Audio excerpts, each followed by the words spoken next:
This episode, I'm joined once again by Tim Howles, who is a junior research fellow in Political Theology at Campion Hall, University of Oxford, and research director at the Laudato Si Research Institute, a new institute conducting academic research in the field of ecology and social change.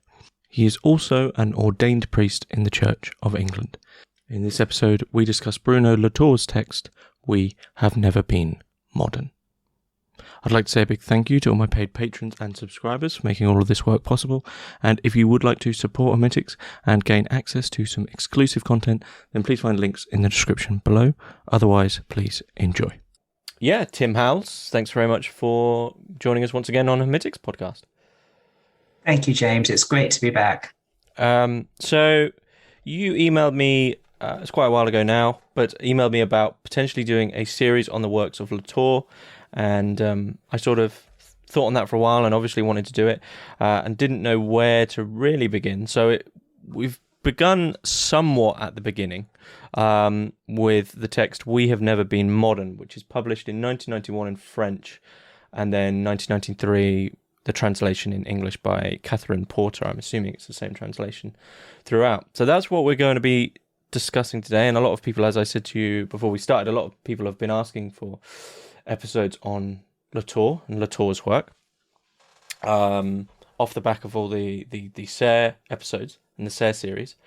But as I was just saying to you, this is my first time reading a full length Latour book, and not the conversations with Latour with SER, and not perhaps an article or a snippet here or there. So this is my first sort of full Latour experience. And as I said to you, stylistically, and the way this book is written is surprisingly peculiar, like almost tactically peculiar. It creeps up on you, and before you know it, you don't know where you are.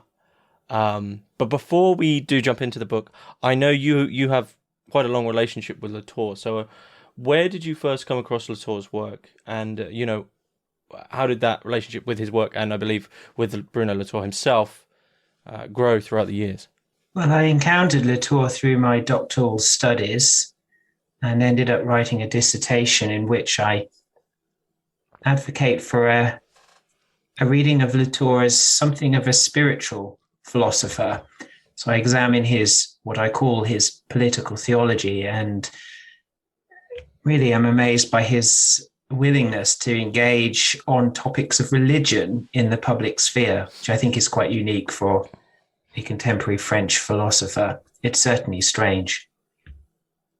But I agree with you that this book is strange and esoteric in points, almost mystical in its language here and there. But I would suggest that We Have Never Been Modern, 1991, as you say, is absolutely seminal to an understanding of everything, the whole corpus of Bruno Latour. So what were your first impressions of this book? This might be perhaps going back a little way now, but can you remember your first impressions of it? Well, I think I was struck by his diagnosis of what he calls modernity, which is both incredibly precise but strangely vague. And we might want to come to some of the etiology or genealogy of that diagnosis later on. What does he mean when he refers to modernity and the moderns? Is that us? Is it we who are in the West? Is it we in the West as opposed to those who are in the global South? Or is it a historical category? Did it begin in the Western Enlightenment or before then? Is it simply a historical rupture or something that functions more transversely in history so that we might be more or less modern in particular times and places?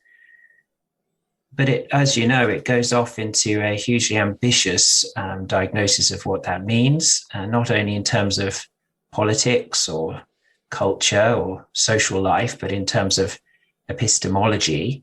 To be modern is to think in a certain way. But I think what really, really struck me originally was this wonderful prescription for what is to follow. Latour does not advocate for us to become anti-modern in some way, but what he calls non-modern, to see that this regime we have inhabited called modernity really never was. We never really were modern. Modernity has been a sort of masquerade that's given us both tremendous power, but has also been a site of self-deception.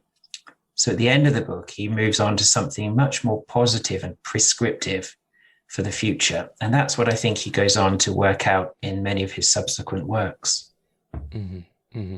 I mean, this is the thing. This is what immediately interested me about the book. I myself have written a lot, a lot on the subject of modernity, and it's I think I'm probably in the camp of people who use that word as sort of almost a get out of jail free card for something that we all think we understand, but really it's quite it can often be, I would say, quite a lazy usage of a word for, as Latour makes clear, something that really, are we outlining that in a religious sense? Are we outlining that in a societal sense, an anthropological sense, a philosophical sense, a historical sense? There's many ways we could take it, and yet we all sort of have this agreement of, oh, that's very modern, or that's very, etc., etc. However, one thing that was very refreshing about the book, even in 1991, is that Latour is taking the stance not in the sort of dialogue between modern and postmodern, which is quite frankly exhausting. And it's nice to see that it was exhausting in 1991, which is 30 years ago. And that debate is still going on, right? That this sort of umbilical cord of debate just refuses to ever really be dealt with outside of its own legitimization, right? These two things take themselves as completely given. So if you have postmodernity, then you are, as a given, saying that there is something that we define as modern. And yet, if we were to take up that stance, we would probably find ourselves at quite a loose end. Yes, and of course he begins the book with an exercise or a gesture as simple as reading a newspaper. And he says, he begins the book by saying, on page 5 of my newspaper, I can already see what it means to be modern. And there's something wonderfully grounded about Latour. He is the quintessentially empirical philosopher in the sense that he never allows transcendent categories to slip in. He never allows himself to move beyond the immanent networks that are built by different beings here on Earth.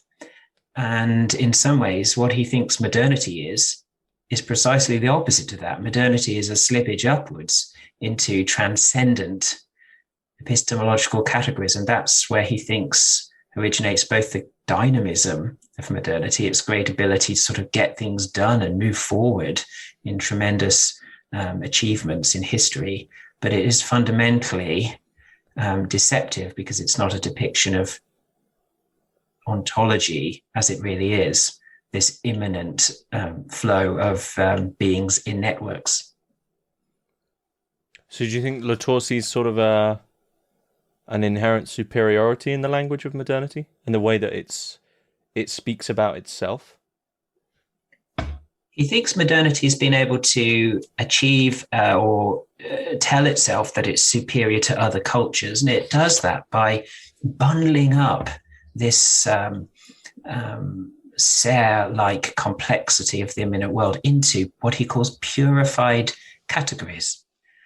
He diagnoses this as first taking place in the 17th century, and we could come on to the book that, as it were, inspires him to write his own. But he says, well, what the moderns do is they bundle up all sorts of hybrid connections that are really going on into categories like nature and society. So in place of the immanent flow of networks in the world, we have these highly purified, reified categories that are very, very useful, because moderns can say, hey, we understand the mechanisms of the natural world because we understand what nature is with a capital N. And they can say, hey, we understand the sort of structures that underlie human existence because we understand what society is with a capital S. And so from these categories come a great deal of power and enable them to critique others who don't think in this way. But underneath these are these hybrid networks. And that's what he thinks he diagnoses in the newspaper. he opens his paper and sees categories within the newspaper, if you like, nature, politics, sport, culture, and so on. But each of those categories bundles up and mixes together complex conglomerations of forces. And that's why he says that modernity begins to unravel when something like the global environmental crisis comes along. Because in his case, he was thinking of the ozone hole in the early 90s. We can now think in 2021 much more expansively about what that is.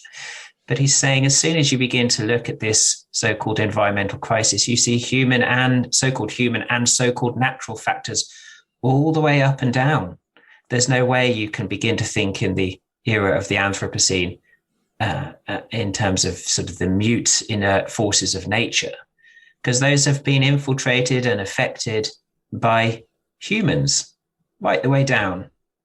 And so something like the environmental crisis is the great revealer of these purified categories that the moderns have set up.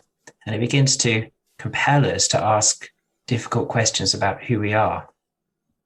There's on that idea of sort of with the global climate crisis coming into, being this now immediately just constantly, you could say consistently unavoidable thing. It's getting to the point where it can't be conferences and events at key times. It is becoming our daily existence. And you look at the news and it's becoming literally becoming the so-called fiction, which is written about as this future event, is becoming the reality for many people over the globe. And I think of, in relation to what you said, I think of a quote by Anthony Wilden, who said that reality is what trips you up when you're not paying attention, right? So this idea that you outline, you put in a box capital S society, and you put in a box capital N nature, but all of a sudden the structures of those boxes come completely apart as the nature of what quote unquote we say. The whole idea of climate change in itself is still within the bounds of capital S society, right? It's as if we can explain these processes as if it's all under control within the boxes, but actually it seems to be creeping out. The capital N nature is sort of bleeding out of our ability to define it within a sort of simple dialogue. Yes, well, that's exactly the sort of thing that Latour is diagnosing, and he would call the economy, if you like, with a capital E, as another one of these reified epistemological categories. And of course, to live in that world is to think there can be no other. But I think it's quite important to say with Latour, we're not in the realm of false consciousness here. He's not suggesting that modern people somehow deceive themselves into thinking in these purified ways, because the categories themselves are powered by what lies underneath, which is this hybrid reality, this complex intermingling of human and non-human actors in the form of networks stretching all over the place.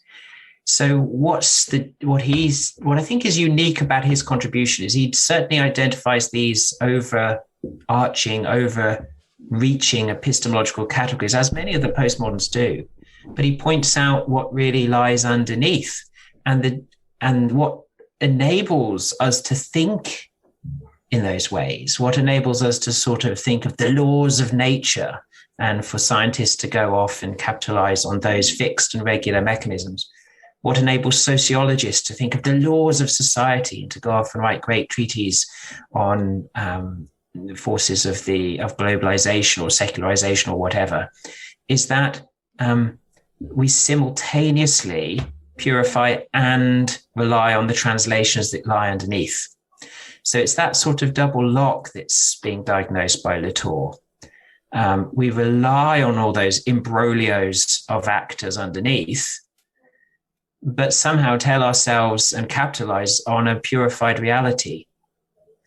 And he thinks that this is what gives modernity its great dynamism, because we're able to, as it were, let the hybrids flourish below the line. And that's what empowers all these great technological, scientific, social, political advancements above the line. And that's, I think, what's different from almost all the other French critical theorists that he is not talking in terms of a false consciousness, but this sort of mechanism that capitalizes upon both. Mm-hmm. Mm-hmm. So I guess just to clarify what you mean, and when we're talking about these terms, so capital N, nature, nature, society, economy, these what seem to be for Latour to be considered our new transcendent terms.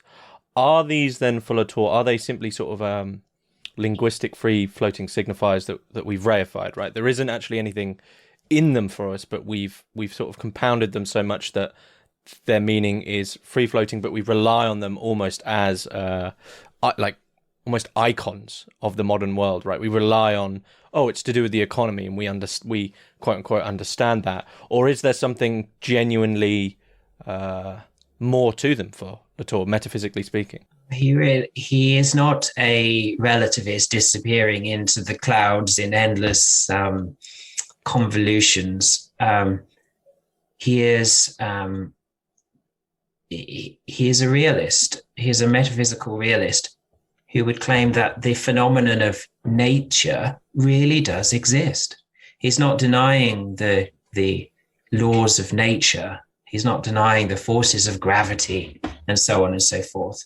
What he's saying is that those become available to us only through complex networks of identification, testing, conglomeration, and so on. Isn't that precisely what scientists do in their laboratory? They test, they analyze, they repeat, they publish. As those papers begin to gain readership and approvals, they gain allies. And in this way, a claim such as an apple falls to the ground as it leaves the tree is backed up by this complex network of human and non-human allies. The human allies would be the scientists who do the measurements, but there would also be people like you and I who observe these things ourselves and lend our support to what the scientists are saying implicitly and explicitly. And the non-human allies would be all those instruments and tubes and apparatus of the laboratory that support the claim that's being made. So the laws of nature, as it were, aren't transcendent categories. They are the end result of networks. The same goes for anything else, like society.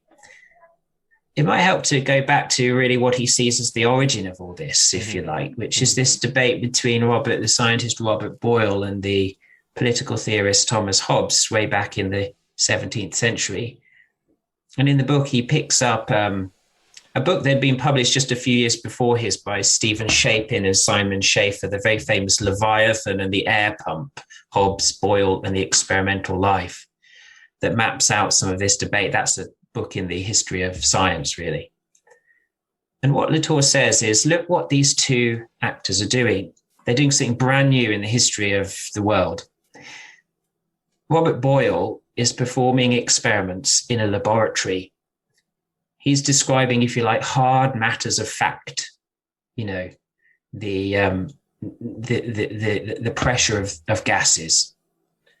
And these are forces that act with objective and mechanical precision. They are, as it were, nature with a capital N. Mm. But look at what he's doing. He's bringing in all the gentlemanly class of London into his laboratory to witness what he's doing. So this isn't just the raw statement of a law of nature. It's human testimony. It's the building of a network. And he very cleverly and subtly goes out and begins to present these same experiments to other groups of scientists and eventually into the Royal Society. So he is actually making use of the human to demonstrate his non-human forces, if you like. And then look at Thomas Hobbes. Thomas Hobbes is describing a political theory that gives a social order. And this is an order, the Leviathan, that will function with absolute fixity and certainty. There's a sort of law behind his definition of society with a capital S. But what's he doing? Well, he's actually leveraging the forces of nature. He's doing the inverse of Boyle, because these social forces in Hobbes' political system are determined by, philosophical naturalisms and materialisms. Now, these human actors are depicted in his system as acting with sort of predictable, rationalistic, mechanistic agency. So in his definition of the social order, capital S, we have also a mixture of humans and non-humans. And it's like that all the way down. Boyle's presenting this thing called nature with a capital N, but he's marshalling this whole network underneath it. He's hiding it. He's saying, hey, these are the laws of nature. But underneath that is a network of allies. Hobbes is doing the same. He's presenting society, capital S. And underneath that, he's marshalling this whole array of, as it were, natural actors, material forces, and so on. He's hiding that. And the forces, and modernity gets its force by this sort of separation of powers, if you like. These great rarefied categories are coming out. We can begin to live by them, but underneath them is this act of sort of hybridity. Everything is mixed together, but it's precisely by hiding that hybridity that we get the power of the categories above the line. Well, this is something I was going to say after you mentioned about the, at the beginning you mentioned that modernity for Latour brings about the question of the human, and from this question of the human, you therefore have the question of, well, if we have that, then we have to have the non-human, which, as you sort of define there in the sense of a scientific experiment, you have the human actors, you have the scientists who are validating the empirical claims noted by everyone else. An apple falls from the tree, it hits the ground. But you equally have the measuring instruments, the test tubes, the things like this, the non-human forces. You have the entire rest of everything that is non-human. And it seems that not the definition of modernity, that this problem of definition is going to be there throughout, I guess. But the commonly held definition of modernity is one in which we're not so much ignorant of the non-human actors, but we exist as if everything is beholden to the human, as if it couldn't be anything without the human. To be modern is to be almost hyperhuman. Like nothing else really. It's almost like a mutation of Heidegger, and I don't know what you could say. He has the present at hand and the ready to hand. You could almost say that nothing exists and nothing has absolutely any meaning at all unless a human, has the agency to do something, some modern usage with it. Would that be somewhere along the right lines of a Latourian idea of what we commonly understand modernity to be, wrongly so? Yes, I think it would be about half of that definition, because on the other, there's this category of the human, but then there's also this category of the non-human, and both of those can be leveraged by the moderns in different ways, as we saw with Boyle and Hobbes, respectively. The point for Latour is that no being, no thing in the world has an essence that is in advance of its engagement in networks. Now, it's not to say this, just say again, this isn't postmodern relativism, and it's not philosophical idealism either. It's simply the point that things come to take their definition only when they begin to engage in the world, when they begin to test themselves and enter into the lists, if you like, when they begin to rub up against other beings. Latour always calls them actors because they're defined by, as it were, what they do in networks. And there is no fixed essence or substance to anything. Nothing comes to light, nothing takes on a form until it begins to engage in the world. He's the philosopher of immanence in that sense. And that's what he's saying the moderns sort of know but deny, because they try to claim that things exist independently of those networks. The laws of nature just are the laws of nature. They just exist. And Latour, who spent 20 years before this book working as a sort of ethnographer of scientific laboratories, say that's not what scientists do at all. They marshal evidence. They pile things together. They rub up different non-human actors against each other and see what comes out the other end. And to make any claim about reality, you have to back it up with a great empirical trail of evidence, if you like. But Latour, one question I did jot down there when you were speaking is sort of how which I've now backed away from in my mind already. But, the question originally was, how can Latour speak for the non-human? But he doesn't seem to actually be doing that.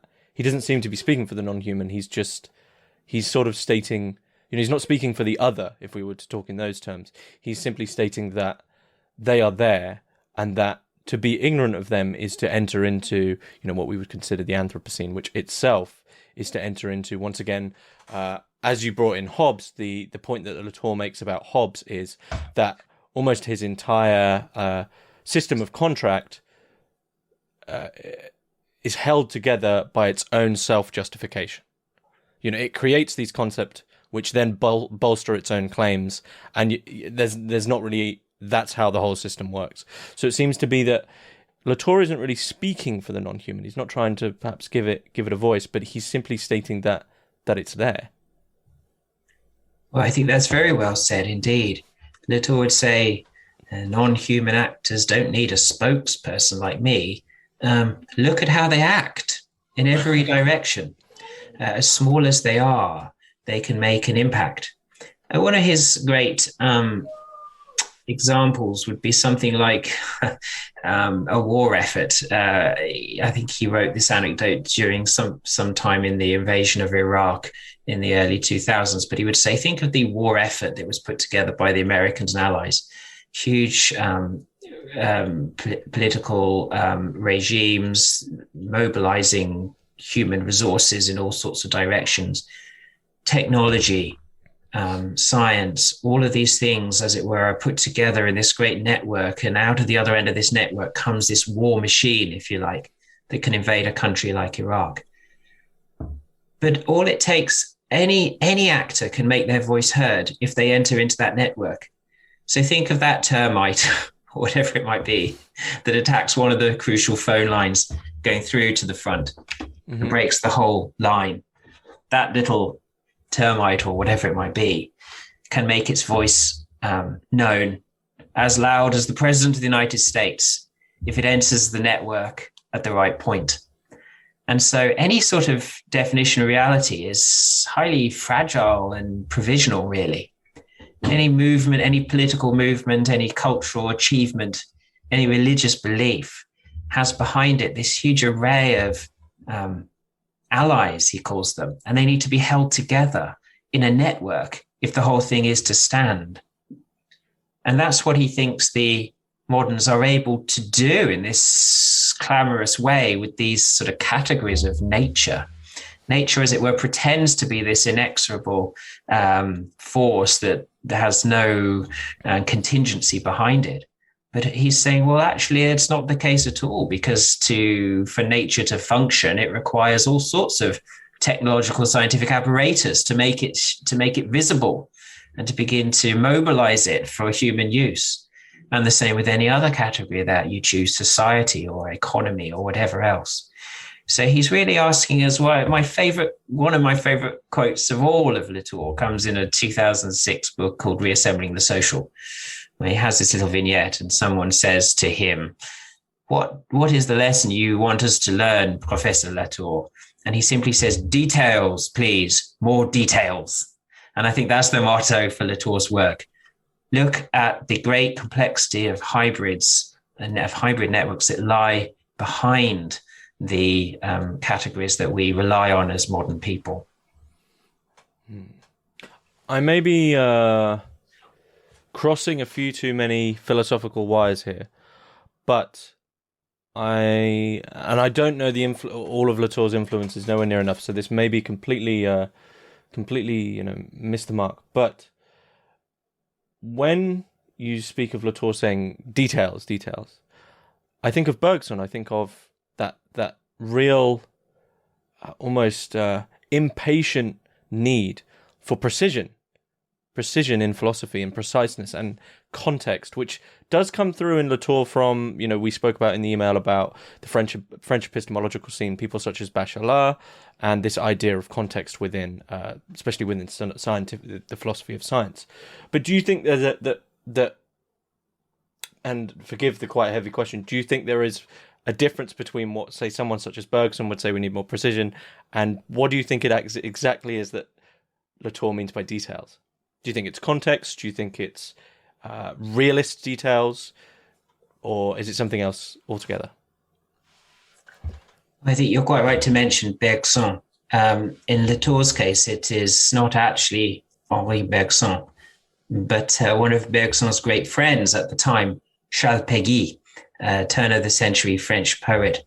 Péguy really is the great inspiration of Latour.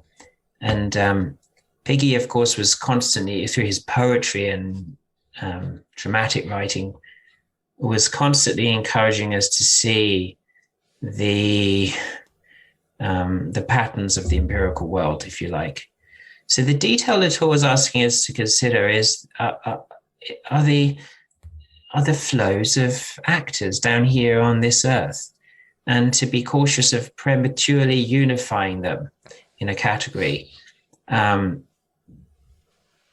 from that observation flows all his work.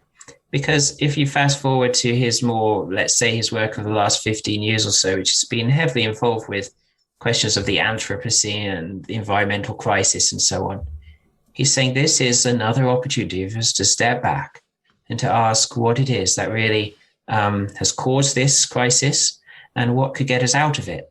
And his answer is always to come, as the title of one of his most recent books puts it, back down to earth.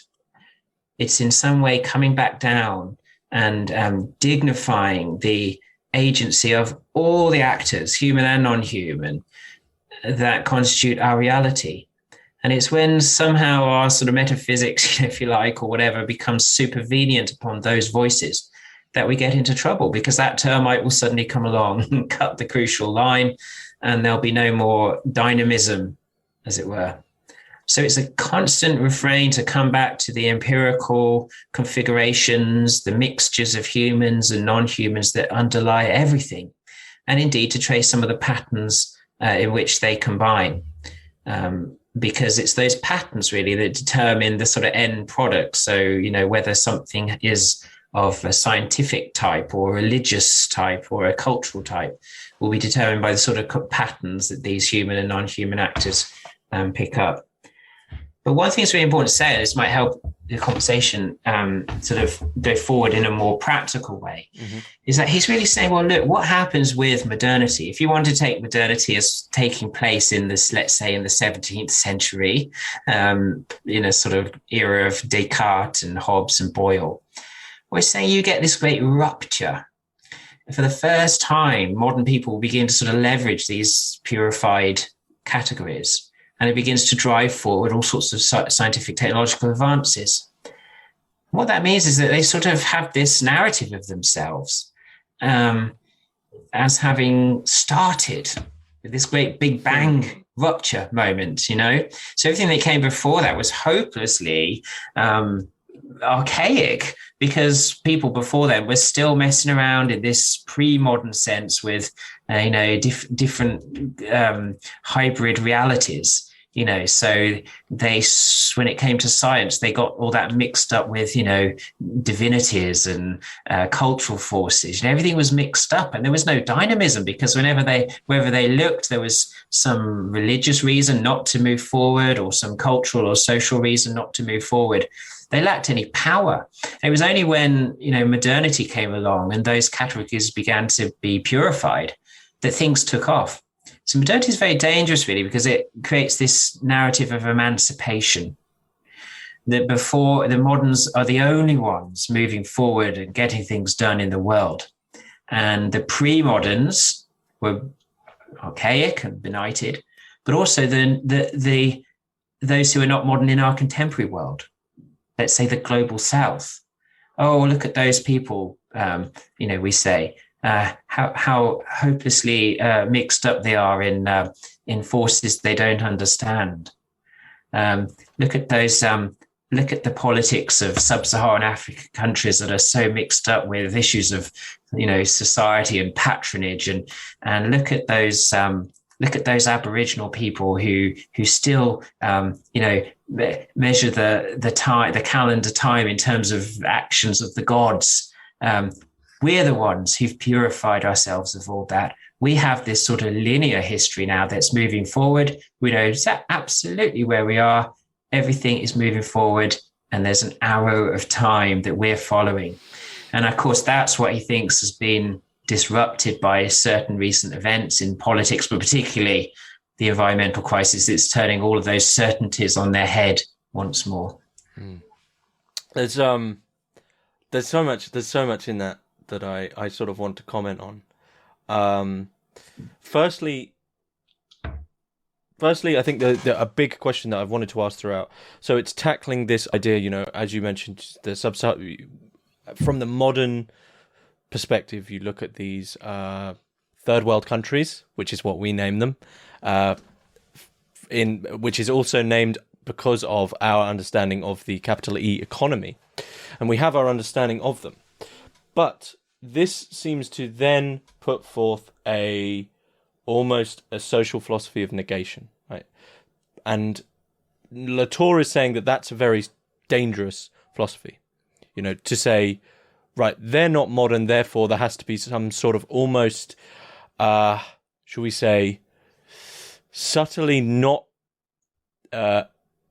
empiric in the sense of an empire, but they have to be like us. They have to be modern, and that has to be the way they are, right? And it's like a dangerous negation. If they're not modern, modernity is subtly made synonymous with the correct way to be.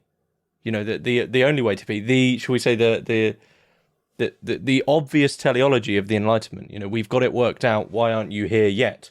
And Latour, and I think this is a fantastic thing he says, is no, it's non-modern, or a-modern. It's and this I think is where perhaps you could bring in someone such as Bachelard to understand that there has to be this understanding of cultural, national, and global context within what you're speaking about. You can't just have this sort of Leviathan which just spreads over everything and seeks to control everything. But that's what modernity in its language does seem to be doing. Yeah, and Bachelard, he thinks, is the perfect example of this separation of powers we spoke of earlier. He's constantly emphasizing the objectivity of science as it moves forward in these great moments of epistemological break or rupture. And the way science moves forward, as it were, is by stripping itself away of the power of the imaginary and all that seemingly relates to the human. So he is one of the guilty parties who begins to separate out, or takes forward the separation of nature, capital N, from the social, capital S. And as it were, everything that is of the human and is of the imagination ends up in the category of the social, or the poetic in his case.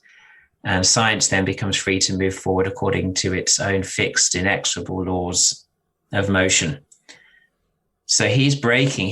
Latour actually came up through some of this, is called l'épistémologie historique, the sort of history of epistemology of the sciences, through Bachelard and Georges Canguilhem after him. But he breaks very decisively with that French tradition and associates himself in the 1970s, beginning with his book Laboratory Life, 1979, and then a more substantial volume, Science in Action, 1983. He begins to associate himself with a more Anglo-American philosophy of science movement and what gets called the Edinburgh School. And this is concerned to identify the constructivist nature of scientific reality, not scientific relativism. Remember, it's never relativism in that sense with Latour, but it's tracing the complex network building that goes on in laboratories themselves.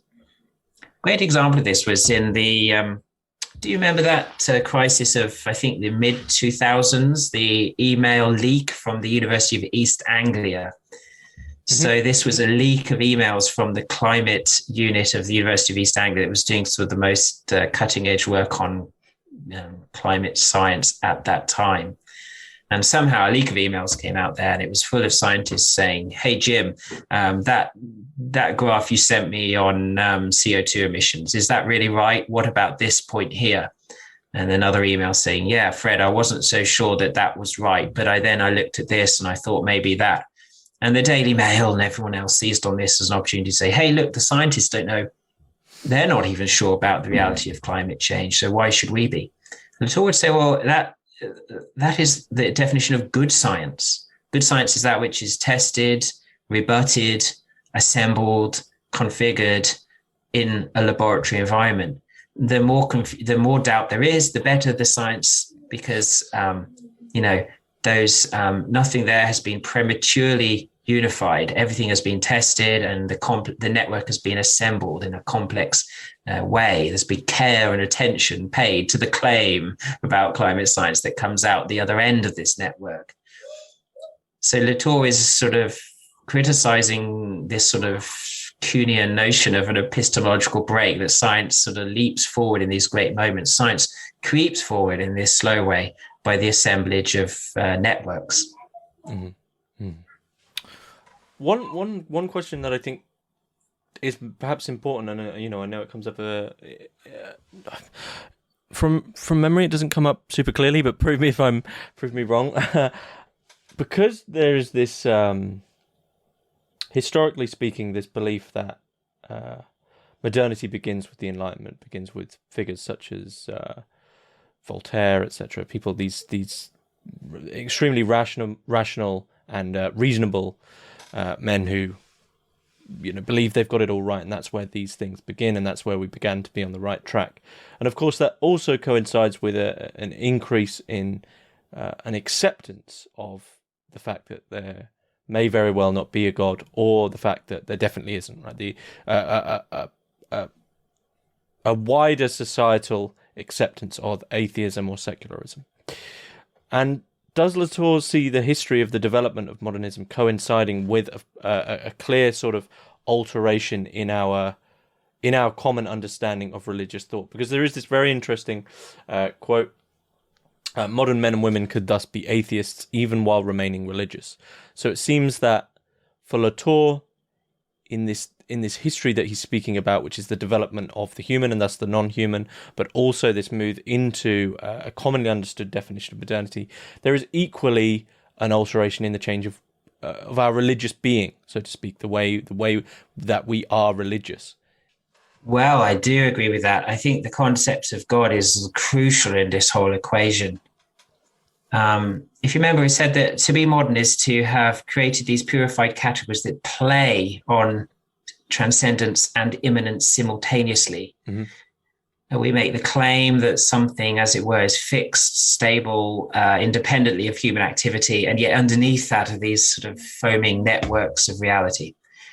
Well, what happens with God is he becomes the perfect ally for that worldview. Latour calls him the crossed out God, relegated to the sidelines. That's the phrase that he uses. And what he means by that is that God, as it were, is removed from the system mm-hmm. in the first instance, because we certainly don't want him disrupting the smooth functioning of these rarefied epistemological categories of nature, society, and everything else. So he's an absent God. He's crossed out, says Latour. But at the same time, he's made presentable and usable, as he puts it, to the moderns. Because as soon as there is any doubt about the transcendent operation of these categories that they rely on, God is, as it were, called back in and used as a justification of them. The laws of nature are such because God ordained them. Society must be structured this way because that is the natural order ordained by providence, those sorts of claims. And actually the clue's in the title here, because this phrase, the crossed out God relegated to the sidelines, in French, that's called le Dieu barré hors jeu. The crossed out God hors jeu, outside the game. And of course, in French, that means offside in the game of football. So God, as it were, on the field of play, but he's rendered offside. He's, as it were, denied the opportunity to influence what's going on, in that moment, mm-hmm. until he's brought back on side, if you like, when he's needed. And Latour links that to a sort of moment of, Latour, who is a practicing Roman Catholic, links that to sort of European Reformation. as a time where God is able to be, as it were, removed from the public arena, the consensus of medieval piety and religion, so on in this public sphere. And, with the Protestant Reformation becomes welcomed into the human heart, and there's sort of individualized and spiritualized religion in the Protestant Reformation. So that's the moment, that's the sort of key that gives modernity its ability to use this new form of God, the crossed out God, relegated to the sidelines. That's really interesting. I recently recorded an episode on Eric Vogelin, who's famous for the phrase imminentize the eschaton.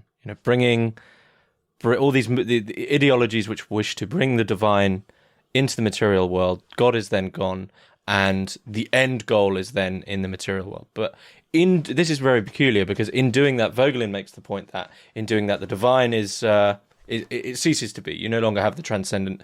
The divine is made immanent, and thus the divine is the actual thing that we would consider the divine. The spiritual is completely gone. We have our material means to achieve what God once did. However, with Latour, this seems even more peculiar, because the eschaton is imminentized, but he's still around. He's just sitting about, almost waiting to be brought out when needed, sort of like fine china at Christmas or something like that. When the transcendent realist structures of society, economy, etc., begin to sort of falter, because they're not really controlled or made by us, though we believe they are. I hope I'm right in saying that we still need that, a sort of panic to bring out the transcendent God, to sort of quickly heal everything which has gone wrong, because we've lied to ourselves about the fact that it seems to be at least that the importance for Latour is that society, nature, economy are believed to be constructed. They're believed to be constructed, whereas they are, to use a probably controversial, like a difficult word, organic hybrids, right? They are built and not constructed, but grow organically.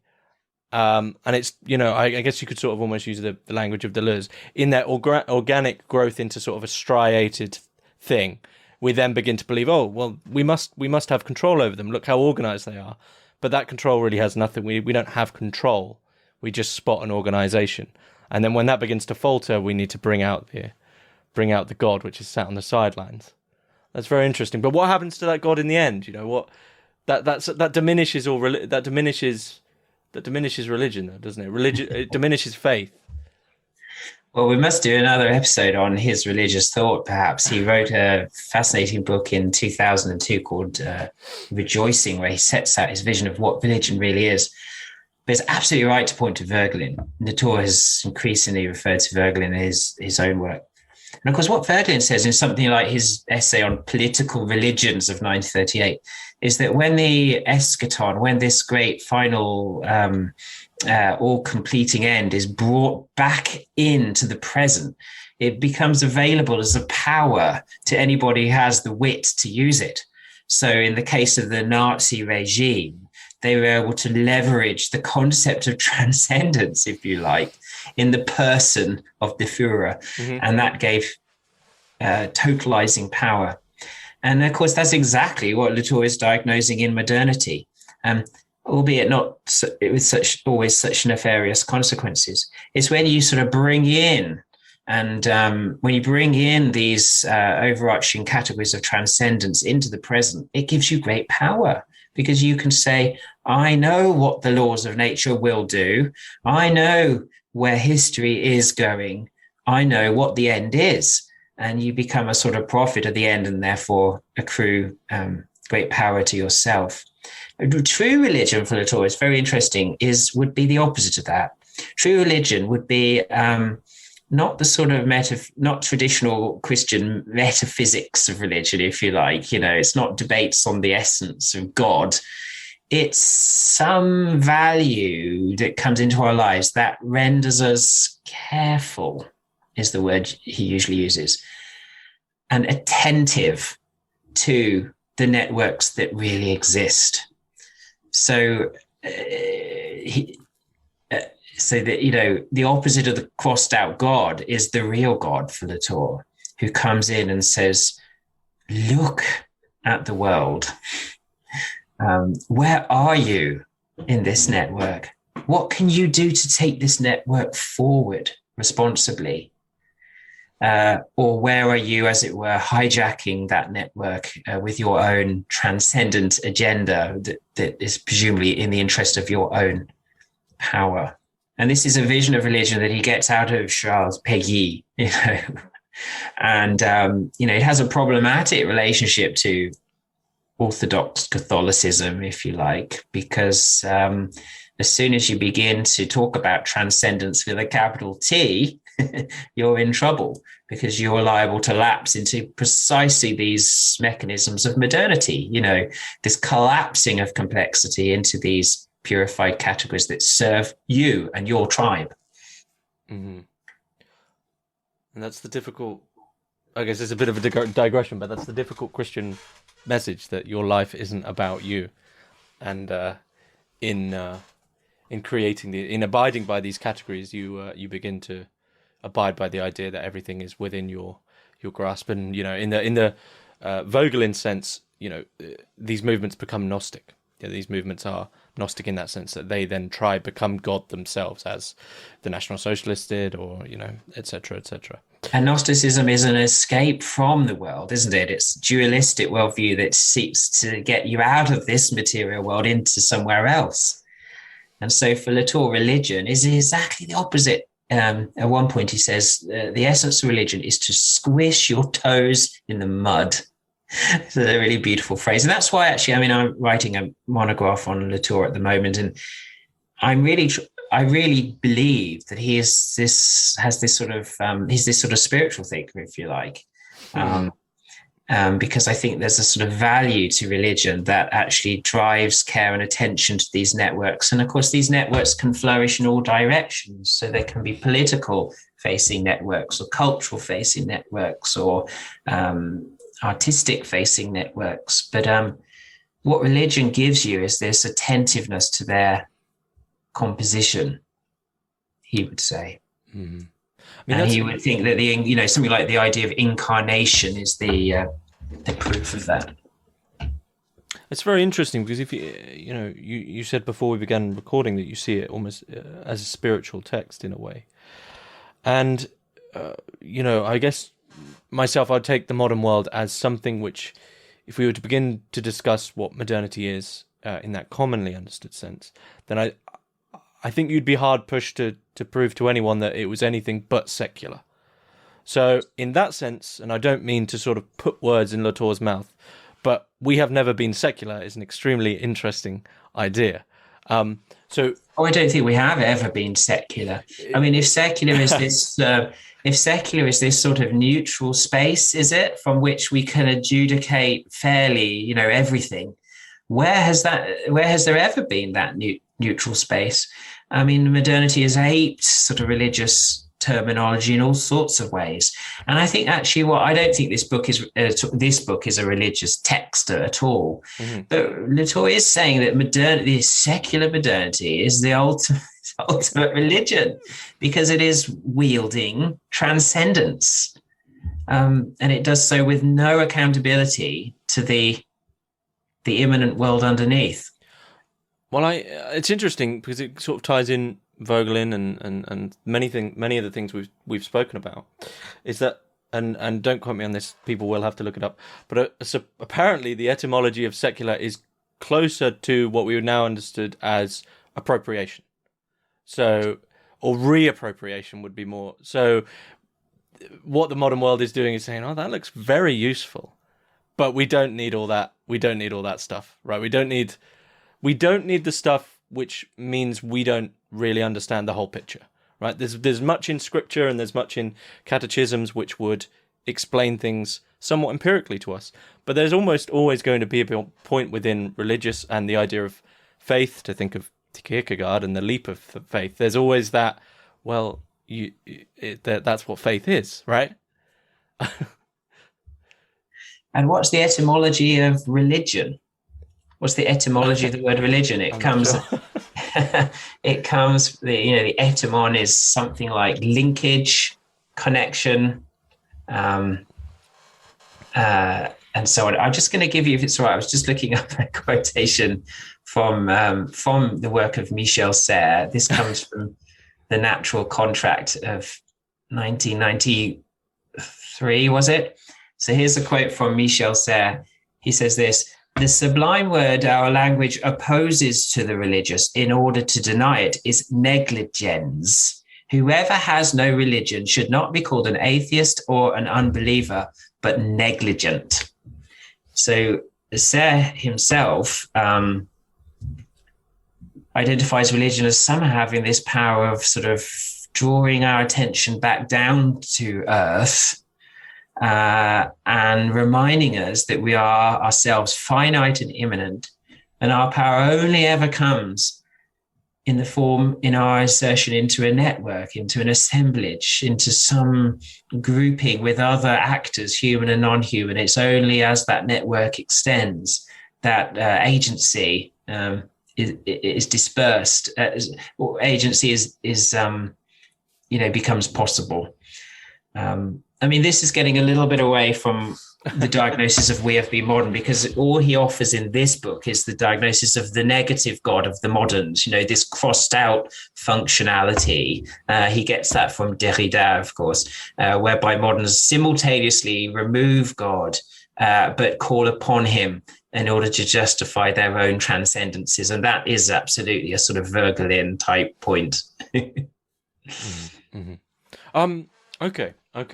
We're getting on for an hour, so I mean, moving back to the central thesis of the text, do you think there's anything key that we've missed? I mean, we haven't touched on the how Latour sees nature too much. I mean, I guess one question would be that how to take let's go back to details, to take the book, and instead of asking the question, how can it benefit us today, how would you say that this idea in relation to our understanding of modernity could, say, benefit our perspective of the climate crisis? How could it change that so that we begin to see it in a different world? I guess it would begin to move us from the climate crisis being within the Anthropocene and saying there's a larger field here going on. Yeah, exactly that, James. I think it would shift our attention from a purely human orientated solution, as might be encoded in any of the sort of technological solutions that are proposed. What we need to get us out of this crisis is more humanity. Well, Latour would say, actually, no, what we need is a greater attentiveness to a greater humility, if you like, a greater awareness of our positioning, our effects within a network. He actually uses the emblem or the terminology of Gaia in his later work to begin to portray what this might mean. And again, some of this comes out of Michel Serres, who talks about this great sort of parliament of things, this new almost democracy that's needed, where we represent the agency of things. Of course, a river, a tree, a mountain can't use a voice in that sense, but its agency can be represented.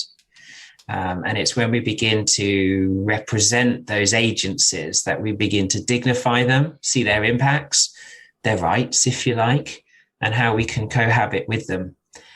And so he calls for this great parliament of things, as he calls them, and actually enacts that, because in many different forums, he's had sort of exercises involving at times hundreds of people, and these sort of assemblages with students, where one of them represents the river, and one of them represents the forest, and one of them represents the indigenous people that occupy the forest, and they come together and use their voices to talk about their dependencies upon each other, and how they can negotiate a shared mode of existence going forward. So he's the philosopher of diplomacy, of negotiation, of representation. And, we're still, as you know, the debates going on are still almost entirely framed in terms of human interests, aren't they? In the UN and everywhere else.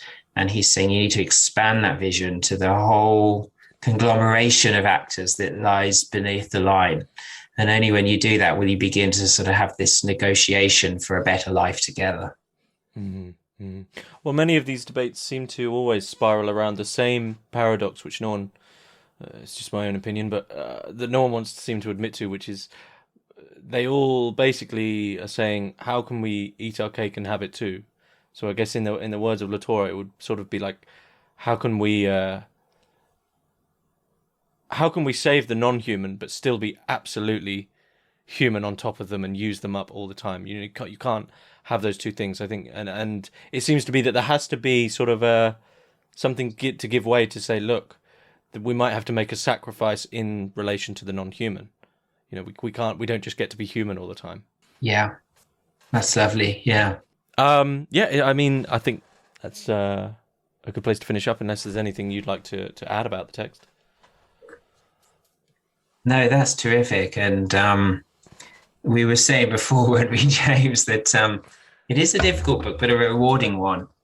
Graham Harman, who's one of his interpreters, suggested that this is a book that could be consumed in a sitting or two in a cafe. I don't think it's that, but it is. It's a book I've read, many, many times now. I always get new things out of it every single time, and I would suggest it's crucial to understanding some of his highly productive recent work that has a more practical edge to it. This is really the metaphysics, if you like. This is the system, and